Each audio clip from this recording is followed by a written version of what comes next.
André Mendonça, ministro André Mendonça, eu nunca mais reclamo do senhor. Hoje eu vejo que tudo aconteceu da forma que tinha que acontecer. Quietinho, na sua, sem estrelismo, sem tentar pegar o holofote. De repente você está conseguindo colocar o Brasil nos eixos. O cara acabou de fazer uma jogada de mestre, um checkmate. Me desculpa, galera. Ele pegou todo mundo de surpresa, tá todo mundo chocado. Agora, eu pergunto mais uma vez, por que esse interesse? Qual é o interesse em não investigar? Qual é o interesse em não dar respostas ao povo brasileiro sobre quem roubou a Previdência, sobre essas quadrilhas todas? O que o Moraes está querendo? Qual é a estratégia do Moraes dessa vez para o Bolsonaro? Sejam bem-vindos, o meu nome é Bruno. Deixe o seu like e inscreva-se no canal.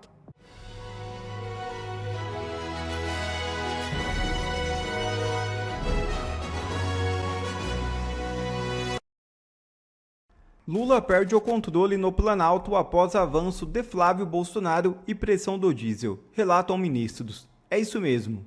Ministros e auxiliares próximos ao presidente Luiz Inácio Lula da Silva relatam um aumento de tensão no Palácio do Planalto nas últimas 2 semanas. Segundo integrantes do governo, o petista tem conduzido reuniões com irritação elevada, episódios de descontrole e gritos audíveis fora do gabinete. O ambiente interno teria se deteriorado após levantamentos eleitorais indicarem crescimento de Flávio Bolsonaro na disputa presidencial. O avanço do adversário acentuou a pressão política sobre Lula, que passou a reagir com mais agressividade diante dos dados negativos. Na semana passada, o presidente demonstrou forte irritação com o impacto do preço no diesel nas pesquisas diárias de opinião. O tema é tratado como ponto sensível dentro do governo por seu potencial de mobilização social e efeito direto no custo de vida. Auxiliares afirmam que Lula demonstra dificuldade em aceitar explicações técnicas sobre a formação do preço dos combustíveis, que envolve fatores como política de preços, mercado internacional e tributos estaduais. Mesmo diante dessas ponderações, o presidente tem responsabilizado diretamente a sua equipe, a quem chama de incompetente. E para piorar a situação de Lula e aumentar o desgaste do governo, André Mendonça mandou ao Alcolumbre prorrogar a CPMI do INSS. Depois dessa, nunca mais eu reclamo do André Mendonça. Eu sei que lá atrás eu reclamei algumas vezes do silêncio dele, da passividade, de não defender a direita, de não defender o bom senso. Mas eu vou te falar uma coisa, o cara acabou de fazer uma jogada de mestre, um checkmate. Me desculpa, galera, ele pegou todo mundo de surpresa, tá todo mundo chocado, que eu vou te explicar o que ele fez agora. Como vocês sabem, a CPMI do INSS está prestes a terminar, ou estaria prestes a terminar. O presidente da comissão, o Carlos Viana, entrou com um requerimento para que o André Mendonça determinasse a prorrogação, já que o Alcolumbre queria encerrar. Mas lembrando, várias sessões foram canceladas porque o Flávio Dino, o Gilmar Mendes deram habeas corpus, né, para que as pessoas não precisassem lá depor. Depois nós tivemos o Alcolumbre atrapalhando a CPMI do INSS, colocando em sigilo quem que o Careca visitou no Senado, depois que ficaram sabendo que um assessor dele tinha recebido visita do Careca do INSS, colocou em sigilo os dados que foram fornecidos pelo STF, ele puxou para o gabinete dele no Senado. Alcolumbre fez de tudo para enterrar essa CPMI do INSS. Estavam todo mundo feliz, achando que ia encerrar agora, no dia 28. Aí o André Mendonça dá a seguinte decisão. Alcolumbre, é para continuar, prorrogação imediata, e essa prorrogação tem que ser lida no plenário do Congresso, numa sessão conjunta. Agora, deixa eu te explicar. Quando ele obriga o Alcolumbre a fazer uma sessão conjunta, ou seja, do Congresso, automaticamente o Alcolumbre teria que dar abertura à CPMI do Banco Master e colocar para votar os vetos do Lula, que inclusive é a dosimetria. Bicho, eu vou te falar uma coisa, o cara fez... O que o André Mendonça fez aqui, ele deu a rasteira e puxou o tapete de todo o sistema. Escuta aí. O ministro do Supremo Tribunal Federal, André Mendonça, deu um prazo de 2 dias para que o presidente do Congresso, Davi Alcolumbre, formalize a prorrogação da comissão mista que investiga a fraude nos descontos de aposentados e pensionistas do INSS. A assessoria do presidente do Senado, Davi Alcolumbre, disse que ele ainda não foi comunicado e que vai aguardar uma avaliação da advocacia do Senado. O fato é que, se em 48 horas Alcolumbre não fizer a leitura do requerimento, a CPI estará prorrogada automaticamente. Para André Mendonça, a CPI é prerrogativa das minorias parlamentares. A comissão terminaria no sábado. Segundo o presidente da CPI, senador Carlos Viana, serão necessários pelo menos mais 60 dias. Foi ele que entrou com um mandado de segurança no Supremo.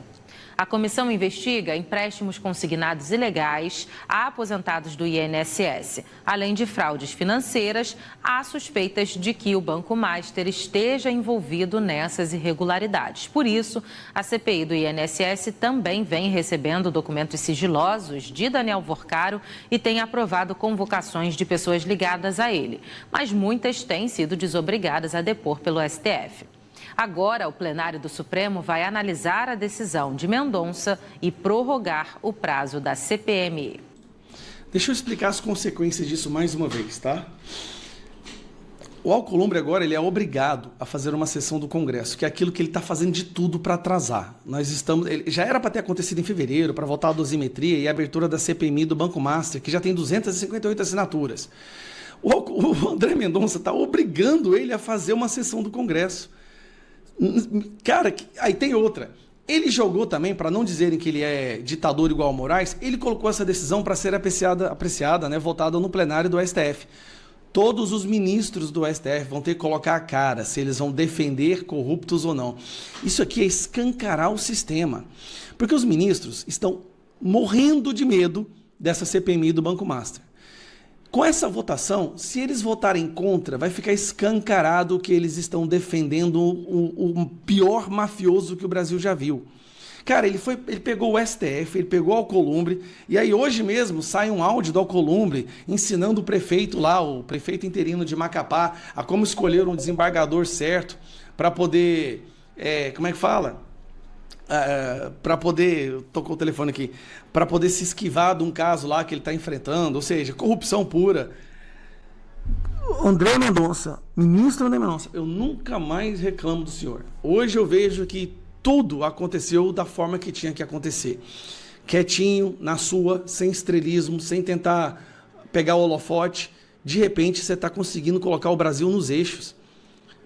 Nessa decisão, o Alcolumbre, o que o Alcolumbre vai fazer? Porque a situação é a seguinte, CPMI do Banco Master é uma CPMI que vai para cima do próprio Alcolumbre, ele vai ser obrigado pelo regimento a dar abertura a ela.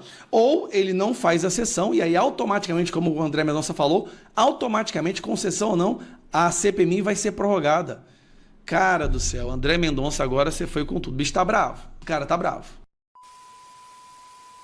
Eles estão dizendo que vão trabalhar para que não seja prorrogado a CPMI. Qual a expectativa do senhor em relação a isso? Bem, primeiro, eu me pergunto qual o interesse em não se investigar um rombo desse tamanho. O que está por trás de tudo isso?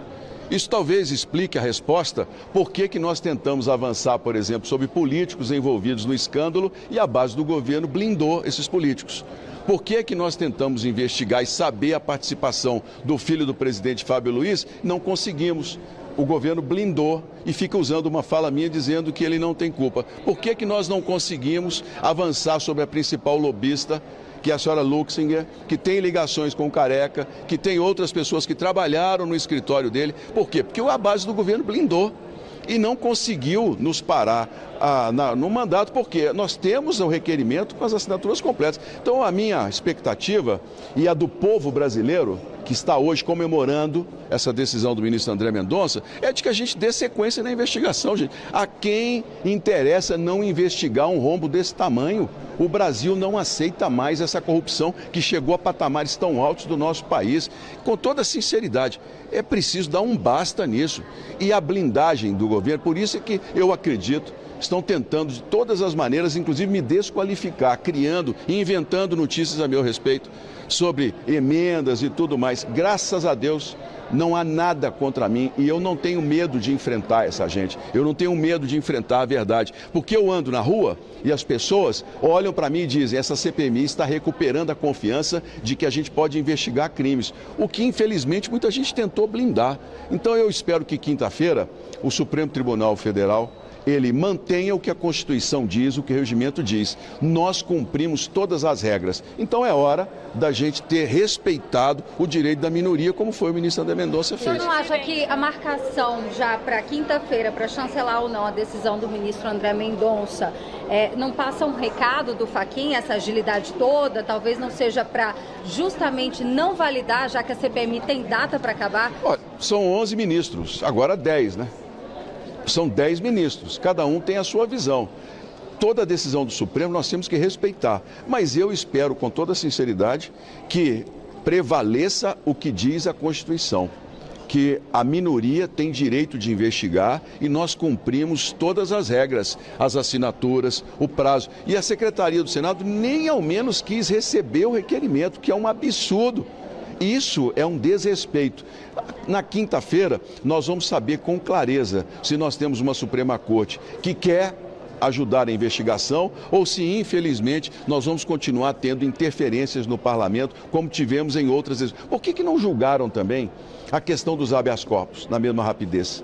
Por que não trouxeram à tona ao país pedidos nossos para poder trazer aqui investigados que têm muito a explicar ao povo brasileiro? Por que só rapidez quando a CPMI avança sobre o maior escândalo de corrupção contra aposentados no Brasil? Mas vamos respeitar. Eu tenho muita confiança de que a gente vai ter condições de terminar esse relatório e dar ao Brasil uma resposta efetiva, gente. Presidente, qual a posição da CPMI diante da reação do Alcolumbre, ter acionado a advocacia do Senado? Olha, direito dele.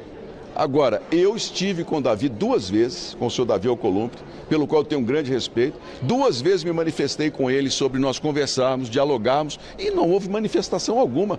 Eu parti para um mandado de segurança, não por meu desejo, mas como líder e presidente de uma comissão de investigação que tem o direito de continuar e dar uma resposta, uma obrigação de responder ao povo brasileiro. Agora, é dele uma decisão de usar a advocacia. Agora, eu pergunto mais uma vez, por que esse interesse? Qual é o interesse em não investigar?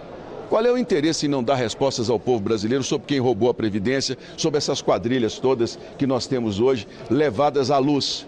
Porque até bem pouco tempo essas quadrilhas estavam escondidas nos meandros do poder.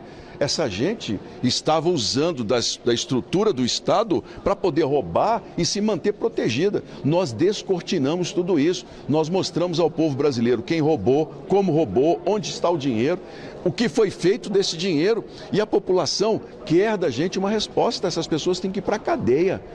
Mas vão tentar nos impedir por prazo? Por uma questão burocrática? Eu, com toda sinceridade, nós estamos acompanhando um momento fundamental no Brasil entre quem quer dar respostas ao povo e quem quer, infelizmente, manter oculto esse sistema de corrupção no serviço público. Pessoal, e Moraes concede domiciliar, mas impõe condições inusitadas e mantém Bolsonaro como refém. Médicos prevêem alta do ex-presidente até sexta-feira. Urgente, super urgente. Moraes manda Bolsonaro para casa por 90 dias para tal prisão domiciliar humanitária. Por que o prazo, Moraes? E mais, o Moraes também determina que nesse prazo de 90 dias o Bolsonaro não receba visitas, a não ser do seu núcleo familiar. Esses 2 fatos, o prazo e essa informação sobre as visitas, são essenciais para a gente entender o que o Moraes está querendo. Qual é a estratégia do Moraes dessa vez para o Bolsonaro? Eu sou André Marcílio, advogado, comentarista jurídico, e peço que vocês se inscrevam aqui no canal e deixem o seu joinha, deixem o seu like e ajude o nosso canal. Veja bem, esses 2 fatos, o prazo de 90 dias para o Bolsonaro e também o fato dele não receber visitas, devem ser juntadas as 2 coisas para a gente compreender o que o Moraes está querendo. A verdade é que não existe prisão domiciliar humanitária de 90 dias. Se é humanitária, é óbvio que não tem como contabilidade o dia.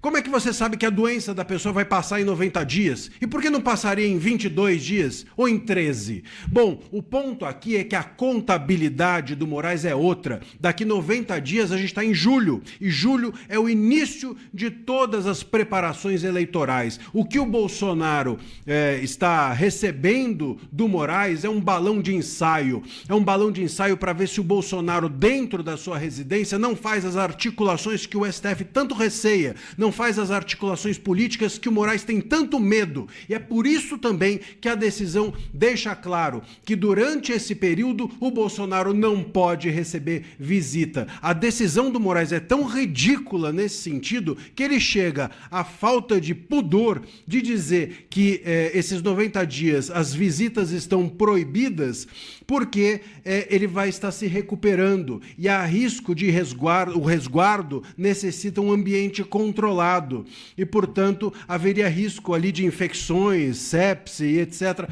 Olha, ô Moraes, você acha que você engana alguém? Você acha que a gente acha mesmo que você está preocupado com a saúde ou recuperação do Bolsonaro? Faz-me rir. Faz-me rir, pelo amor de Deus, faça o favor. É claro, repito, que durante esse tempo, esse período de 90 dias, o Moraes está jogando um balão de ensaio para cima do Bolsonaro. Quer ver se o Bolsonaro fica quietinho, não recebe ninguém, não faz articulações políticas. E se ele se comportar bem na visão do Moraes, na visão do Carrasco,